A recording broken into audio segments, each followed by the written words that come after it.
voy a pasar la palabra a José Ignacio Torreblanca, es profesor de la UNED y investigador principal y director del European Council for Foreign Relations en Madrid, y autor del blog en El País, Café Steiner, en el cual algunos de los que estamos presentes somos fans. Muchas gracias. Te paso la palabra. Muchas gracias, es un placer estar aquí. Muchas gracias por la invitación. Yo creo que donde Carlos lo ha dejado es perfecto, porque como yo nací en el 68 y alcancé mi mayoría de edad el año que entramos en la Unión Europea, pues puedo quizá aportar una perspectiva complementaria a esa mirada que hacía tan interesante. Parece un poco un chiste, pero tengo una buena y una mala noticia, ¿no?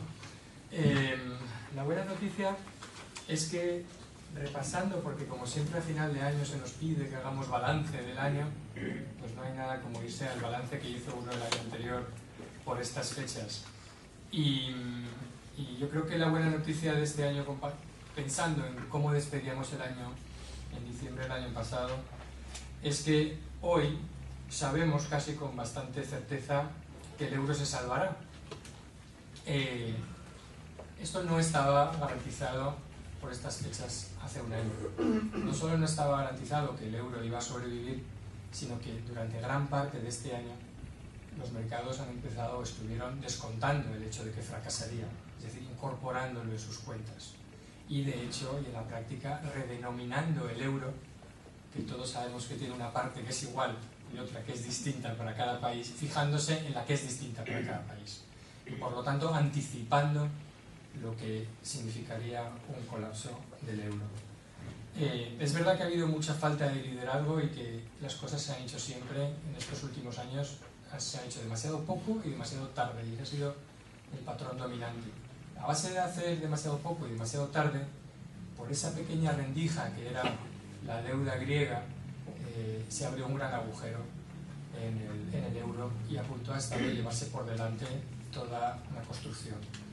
que tendría que haber sido muchísimo más sólida si hubiera habido esa falta de liderazgo. Al final, esa salvación, entre comillas, del euro será muchísimo más costosa para todo el mundo de lo que hubiera sido si se hubieran adoptado las medidas adecuadas en su momento. Y sobre todo, si no se hubiera especulado, porque aquí no solo han especulado los mercados con el euro, han especulado también los políticos.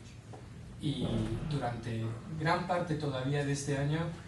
no ha habido la suficiente claridad ni se ha transmitido con la suficiente certeza el hecho de que, por ejemplo, el euro sobreviviría en su conjunto, pero también el de que sus partes sobrevivirían. Es decir, que ha habido muchísimas tentaciones durante los 2 últimos años de cortar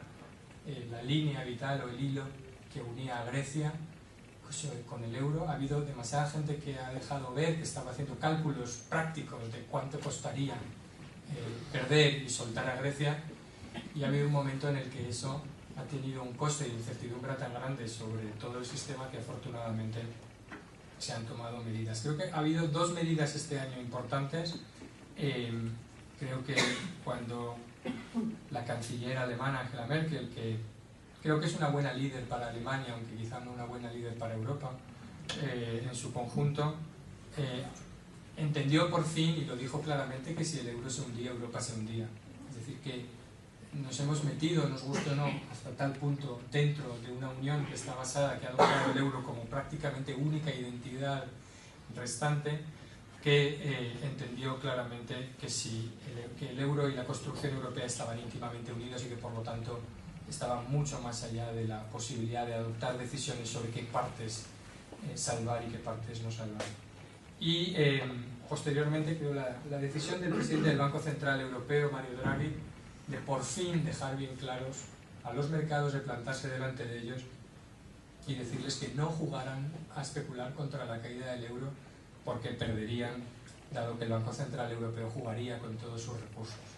Eso es lo que necesitábamos y lo que llevábamos reclamando durante 2 años, que por fin tuviéramos un banco que no se preocupara solo de la inflación, sino que se preocupara de sostener a una moneda, que es para lo que creamos ese banco, y que empezara a tomar decisiones equivalentes a un banco federal, a una reserva federal.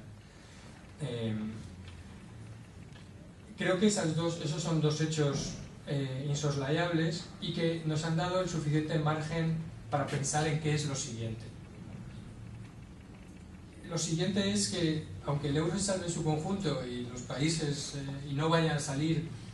seguramente nadie de él, eso no quiere decir que el camino o que la situación de millones de ciudadanos vaya a ser fácil, porque como sabemos se han adoptado solo medidas que van en un sentido, que es de preservar lo existente, pero no el aliviar ni el hacer más fácil el salir de la crisis. Y por lo tanto, digamos,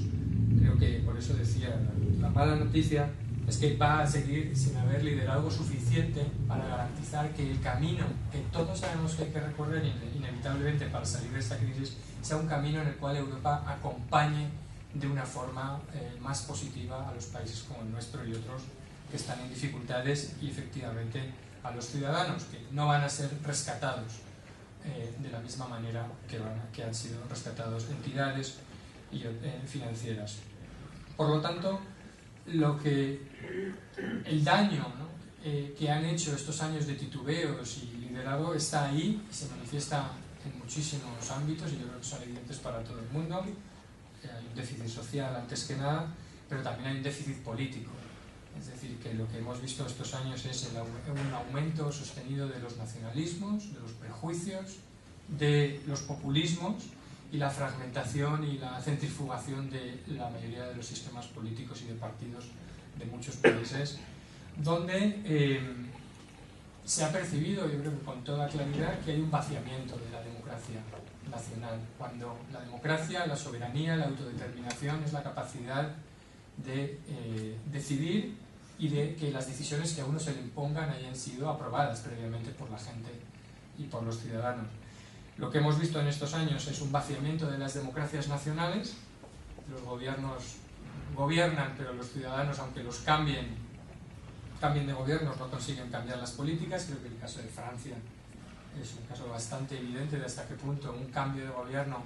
no significa un cambio de políticas, porque ha desaparecido prácticamente el total del margen de maniobra que disponen los gobiernos en el ámbito nacional.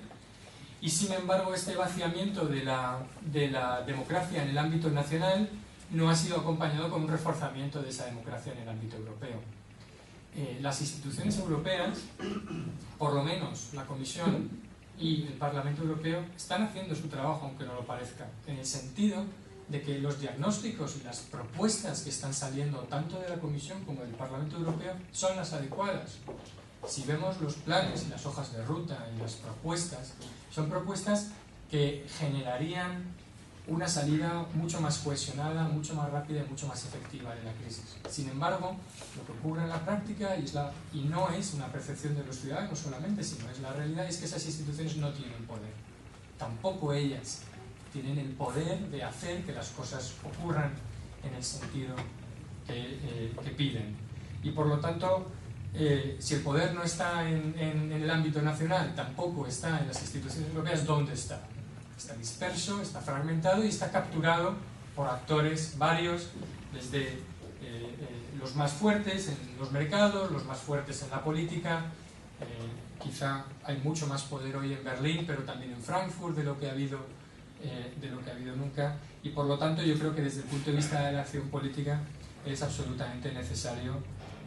reforzar o generar debate acerca de cómo recuperar en el ámbito europeo las capacidades democráticas que hemos perdido en el ámbito nacional. La realidad es que, aunque como he dicho se ha hecho demasiado poco y demasiado tarde, se han hecho las suficientes cosas en estos 2 últimos años, y cuando las miramos juntas la lista es bastante impresionante, como para ignorarlas y no darnos cuenta de que suponen un cambio muy profundo en el modelo de gobernanza de la Unión Europea. Teníamos un pacto implícito, como decía antes Carlos, por el cual la Unión avanzaba en lo económico, pero dejaba lo social y en gran parte lo político en el ámbito de los Estados-nación. Hasta ahora hemos podido vivir con este pacto por el cual la educación, la sanidad, las pensiones, los mercados de trabajo se regulaban en el ámbito nacional, mientras que Europa se dedicaba a la creación de mercados y los estados a la redistribución, porque los mecanismos redistributivos en el ámbito europeo, por un presupuesto del 1%, por muchos fondos de cohesión que hubiera, eran muy reducidos. Desde la carta de julio del año pasado de Trichet, el presidente entonces del Banco Central Europeo, a Zapatero y a Berlusconi, donde el Banco Central Europeo detalla la lista de medidas de reforma de mercados laborales, de pensiones, es decir, ahí saltan los diques de este reparto de tareas. Y si vemos lo que se ha aprobado en estos 2 últimos años, el semestre europeo, todas las directivas y todo el paquete de legislación que se ha aprobado, vemos que la fusión entre instituciones nacionales e instituciones supranacionales es tremenda. Y hay más cosas a la vuelta de la esquina que se están discutiendo: la unión bancaria, la unión fiscal, la unión económica. Hemos hecho en la práctica una federación económica. La hemos hecho durante estos 2 años por la vía de la necesidad, pero la hemos hecho por la puerta de atrás, sin reformar los tratados, porque la década pasada los intentos de reformar los tratados hicieron que la Unión chocara o friccionara, porque estamos intentando hacerla pasar, todas estas políticas, por un embudo muy estrecho. En Francia chocó por la izquierda y creo que en los Países Bajos chocó por la derecha.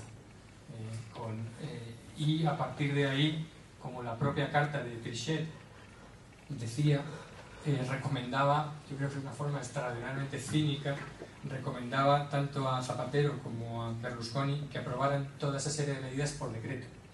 sin pasar por el Parlamento más que a posteriori, para convalidar, conscientes de que los ciudadanos, si son preguntados. Por lo tanto, hemos vivido y estamos viviendo en un tiempo de suspensión temporal de la política, de una especie de apolitización o despolitización de la integración europea. Yo creo que lo esencial en estos momentos es recuperar la política, aunque esto suena algo contradictorio porque la gente está harta de políticos y harta de la política, pero es necesario decir que lo que falla aquí no es el exceso de política, sino el defecto, y que por lo tanto debemos politizar la integración europea y pensar cómo construir una democracia supranacional que permita a los ciudadanos recuperar sus capacidades de acción en el ámbito europeo y hacerlo de forma colectiva. Eso supone que tendremos que pensar muy seriamente qué hacer para las próximas elecciones europeas, cómo articular propuestas que de verdad sean paneuropeas, que no sean una ficción, que los partidos políticos europeos puedan constituirse como tales, y que presenten propuestas diferenciadas, no propuestas que les unan y que no sean con validaciones o votos estratégicos de líderes en el ámbito nacional, sino que sean unas verdaderas elecciones europeas que sean capaces de crear o de dar lugar a un gobierno europeo que de verdad tome esas decisiones, ¿no? Yo creo que es difícil decirle a los ciudadanos la verdad, y es que nuestras democracias nacionales tienen que, para seguir llamándose como tales, tienen que reinventarse en un marco que es el marco europeo. Nuestro Estado ya no es un Estado-nación, dejó de serlo hace tiempo, es un Estado miembro de la Unión Europea,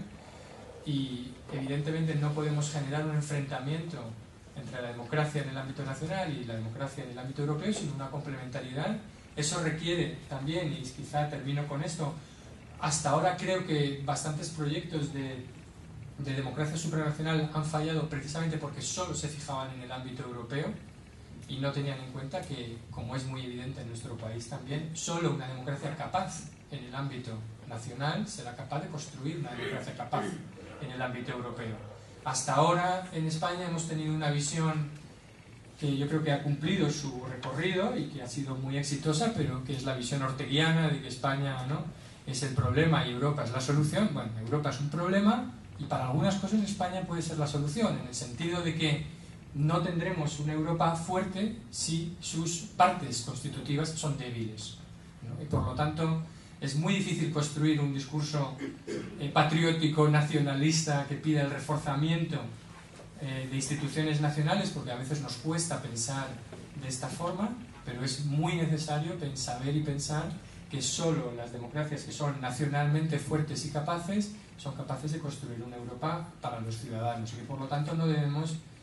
ver esto como un proceso contradictorio de que o refuerzo la democracia nacional o refuerzo la democracia europea.